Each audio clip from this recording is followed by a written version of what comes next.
Hello, gang. This is Forrest with Red Wing Diehards. You're listening to the Sick Podcast Hockey Town Hangout. You have me solo here today.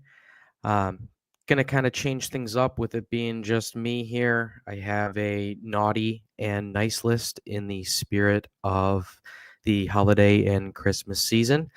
So I can't wait to get a little bit more into it with you guys. Turn up your volume. Because you're about to listen to The Sick Podcast. Hockey Town Hangout. Brings it in, scores! Oh, his first NHL goal is a beauty! The sickest Detroit Red Wings podcast. It's gonna be sick. And that intro is 100% correct. We are the sickest Red Wings podcast because we are the ones that aren't afraid to ask the hard questions and say stuff that maybe isn't the most popular. We are definitely not a sounding board for the Detroit Red Wings organization here. We are not afraid to call it how we see it. Without further ado, going to end tonight's discussion with just a little bit of the game tonight. Post game, the Flyers beat the Wings 4-1 tonight, and I just really can't think of a more boring game that I've watched since the season where the Wings had the least points in NHL history. So before I get into that, we're going to go through the nice list because I want to start on a positive note here. We're in the giving holiday season, and that means that I want to keep things very light to start off. So we're going to start with the nice list. And it's definitely not as long as the naughty list, as I'm sure a lot of you can imagine, especially with the Wings being, 27th in points, 26th in points percentage right now. So we're going to start off with the top of the nice list. I'm just going to put it that way. Our top line scoring between DeBrincat, Larkin, and Raymond. They account for over 50% of the entire forward scoring of the Red Wings. That means 3 players out of 12. 3 players account for as much more than the other 9 combined. Our depth is such an issue. We are in year 6 of this rebuild. I get that rebuilds don't happen overnight, but are we really any closer to being good than we were at the start of this? I really don't know if I can say that. I mean, I would say we're probably about even. Like, at the end of the day, you still have Larkin up top. Yeah, you've got Raymond and Sider and Edvinsson, but man, oh man, this top line has been scoring, and it's really been impressive. Like, DeBrincat, he's really been worth the money. Raymond, he's really been worth the new contract he just signed. Obviously, Larkin, he kind of sets the standard for the team. Love all of that. I'm going to touch on this a little bit later, but I'll tease it a little bit now. I think that the Wings have to experiment with Marco Kasper as their second line center.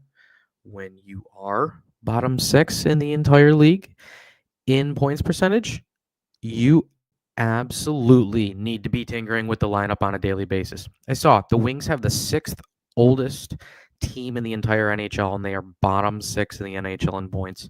Why do we continue to sign all these old guys? Why in the world are we not playing young kids? Why in the world did Sebastian Cossa not start the other night in Buffalo? I don't know. And at this point, it just becomes mystifying. The decisions that are being made by the coaching staff on this team, I think, are continually running this team into the ground even faster. But nice list. Not to get too sidetracked here. Nice list. Top line scoring. It's one of the few things on our nice list here. Number 2 on our nice list, we're going to go goaltending. I'll jump a little bit into tonight's game. Through the first 2 periods, Cam Talbot stood on his head single-handedly and kept this team in the game. They were getting outshot 2-1, almost more than 2-1 throughout the first 2 periods. That is unacceptable. At times, they looked like an AHL team the way they weren't even able to break out of their own zone. And sometimes it just seems like the defense throws the puck to the other team on purpose. Cam Talbot was so good tonight, and it's really frustrating to me to see a 4-1 final score because it wasn't really indicative of how close he kept the game throughout the entire night. So Talbot, if I had to pick a star for tonight, it would single-handedly be him because he kept the boys in the game. Going back to our nice list here, I've got the Edmonds and Sider pairing on here too. I've really, really been impressed by these two, and on a team with not a lot of bright spots, this has been one. I saw that their actual goal score is 68.5%. That is insane for those of you that aren't familiar. 68.5% goal score means that they score 68.5% of the goals in comparison to the other team getting 31.5%. So that means that they are expected to score more goals than the other team when they're out on the ice. And we all know that every single night, those two are stuck playing the brunt of the minutes against the top lines on the other team because we know that none of the bottom two pairings can be trusted in any way, shape, or form. And that is why our Edmonds Insider pairing continues to play 23, 24. I'm surprised they don't just put them out there for 30 minutes at this point. It's the one pairing that can do it. I mean, gosh, they're both so young. I'd hate to run them into the ground, but you just can't trust anybody else. It, are we missing Jake Wallman yet? You know, does it even make less sense that we traded away Jake Wallman with a sweetener to open up cap space? Just absolutely mind blowing. I don't know. Last but not least on the nice list, and this one might be a little controversy to some, but I have it on my nice list because it's one of my few bright spots. Marco Kasper. I went on a rant a little bit earlier about playing the young kids. Marco Kasper has been one of my few bright spots. He is over 50% of his draws, winning his draws in the last 10 games, which for a 20-year-old, that's insane. That shows me serious growth. That means he's working on his craft. And while he doesn't have the counting stats, he's only got 7 points up to this point. I think those will come with time. I mentioned Kasper getting a shot on the second line. We have 3 guys on the team that'll carry the puck in, and all 3 of them are on our top line. Nobody else on this team will carry the puck into the offensive zone. Kasper is one of the few people that when you actually get the puck on his stick, he will try and skate around guys and make a chance, and that is why I think he needs to be the second line center. We're looking at a talent deficit in Detroit every single night against the team we face. Yes, that includes tonight against Philadelphia. They are a more talented team on paper. I'm not afraid to say that. But Marco Kasper at age 20, I've seen enough from him. They need to give him more of an opportunity. They need to stop with the kid gloves on these young kids. They need to play them the minutes they need in order to succeed. And in my opinion, that means Danielson should be up here too. I don't care if he's struggling down in Grand Rapids. You give these guys the tryouts. You let them get their taste. Kosa should have gotten more than just 2 periods while he was up, in my opinion. You have to play these young kids because every single game, especially tonight when we lose 4-1, every single game becomes a lost opportunity to get young kids playing time. So Marco Kasper, want him on the second line. I don't see any reason why we wouldn't.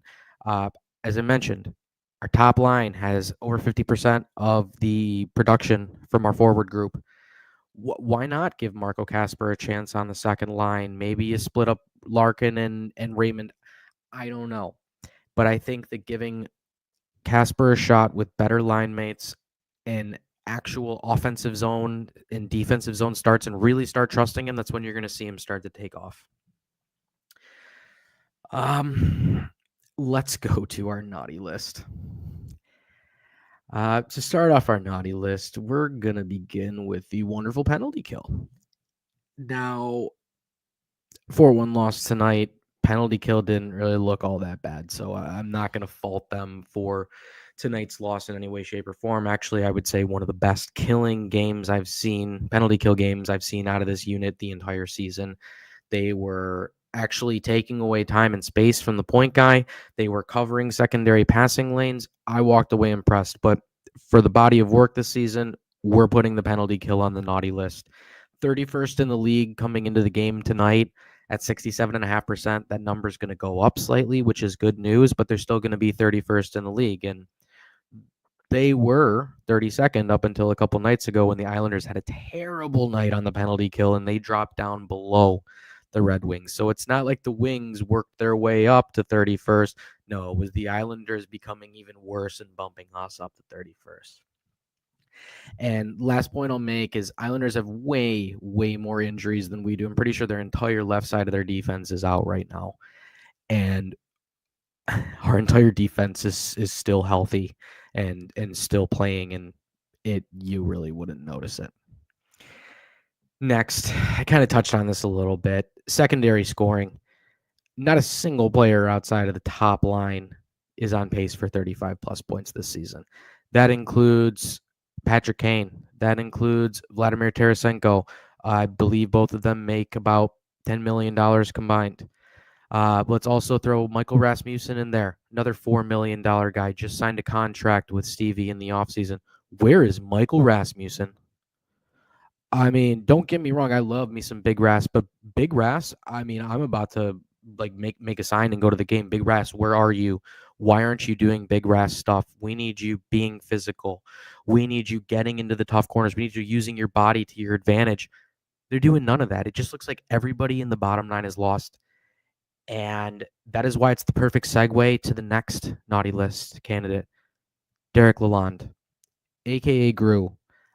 I'm not sure why we continue to trot him out there. I know the Wings, I don't think they've fired a coach midseason since the mid-90s or something like that. How can we continue to bang our head against the wall night in and night out? I was talking with Shane, who's our producer, before this, and I was beyond myself. I said, for the first 50 minutes of this game tonight against the Flyers, the Red Wings did absolutely nothing on offense. And then in the last 10 minutes, when they're down 2 goals and they've been outshot over 2-1, now all of a sudden they're going to start playing offense. They're going to start creating chances. And oh my goodness, they actually score a goal at that point. Where is the coaching? What are they doing for the first 50 minutes? This structure that the Wings have set up, I wouldn't even call it structure anymore. What are they doing? As a coach, it is your responsibility to put players in a position to succeed. And when you're getting outshot 2-1 through the first 50 minutes of the game, yeah, your coach isn't doing a good job to put you in a position to succeed. And not seeing very many line changes either. Mixing and matching guys, moving. I think I did see Kasper move up at one point, but there needs to be more of it because it hasn't been good. And I saw Derek Lalonde is one of the next best bets in order to get canned. I can't believe it hasn't happened already. My opinion, you got to clean house on everybody in the coaching staff. This team needs a new leader. They need a strong, stern voice. When is the last time Wings had a strong, stern voice behind the bench to actually hold their players accountable? It was probably Mike Babcock. And before that, it was Scotty Bowman. Now, I hate to pick those two guys because obviously those are our last 2 Stanley Cup coaching champions, but I think that is a direct parallel. You need coaches that get the best out of their players. Player first guys that are not afraid to scratch a guy when he plays bad. Now, Mike Babcock's not exactly the best because he was a known POS for doing that, just to irk people, but I look more towards Scotty in that regard. He had the respect. He was able to commandeer a locker room and dare I say, the reason why the Wings wound up getting over the hump and beating the Colorado Avalanche and winning their first 2 cups back to back. Next on the naughty list, Patrick Kane. I got here in my notes here tonight. He missed one off a grade A chance from Kasper. Once again, my boy Kasper made an absolute beauty of a pass to Patrick Kane in the second period, and he completely missed the net. I get it. I know he's in his late 30s, but this podcast wanted him back, and he looks like a shell of himself. Only 10 points in 23 games this season. Is the hip surgery catching up to him? I know it was the same one that Nick Backstrom had, and I think he shut it down after 60 games. Pretty sure Kane's well past 60 games at this point. And the biggest thing for me with Kane is appears like he lost a step, and the magic we saw last season where at the end of games he was taking over, people were giving him time. They're not giving him any time this season. They're taking away his time and space because they know that he's not going to skate away from him. And it after the excitement and the highs of last season, Patrick Kane in Chicago with the walk-off goal, all the insanity, he was around the puck a lot in a lot of our best games and running things. It's not like that anymore, and it almost looks like he's a shell of himself. I really hope that I'm wrong on this, and I hope that he can turn it around, but it looks like it hurts him to skate. I'm just going to be honest, and I really hope that he can turn it around because it's kind of tough to watch someone that, I mean, is just a hockey fan in general, American hockey fan. Seeing Patrick Kane in this state, it's tough to watch, and it makes sense why he didn't make the Four Nations roster. I mean, outside of a power play opportunity for Patrick Kane on that team, he's a negative at 5-on-5 all the way around. So, lastly on the naughty list, I've got bottom four defensemen. They've combined for 13 points this season so far for the four guys that played tonight. I mentioned earlier, Seider and Edvinsson have over 58% of the points for Red Wings defensemen this season. And yep, Shane Gostisbehere, who we didn't want to give a third year, is having a career year in Carolina. Now, granted, it's not an apples-to-apples conversation. Carolina's a regular season wagon. They hold on to the puck. Guys have the puck on their stick. They're able to get a lot of points.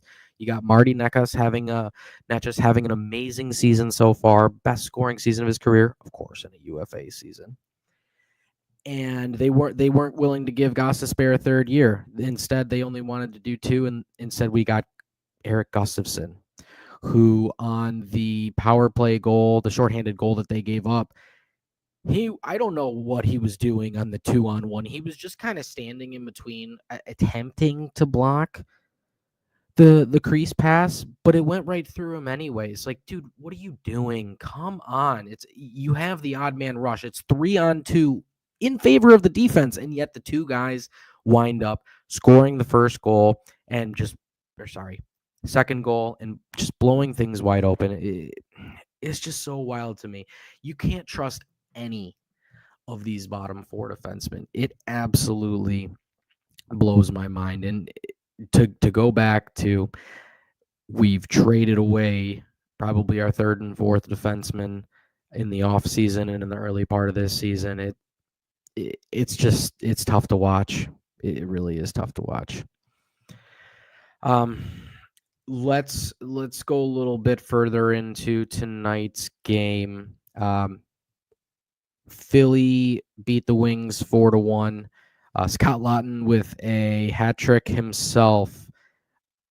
I'll be honest, I've never even heard the name Scott Laughton. We have guys that I've never even heard of. Granted, I know he's the assistant captain. Guys that I'm not very familiar with going off for hat tricks on our defense, if you can even call them that.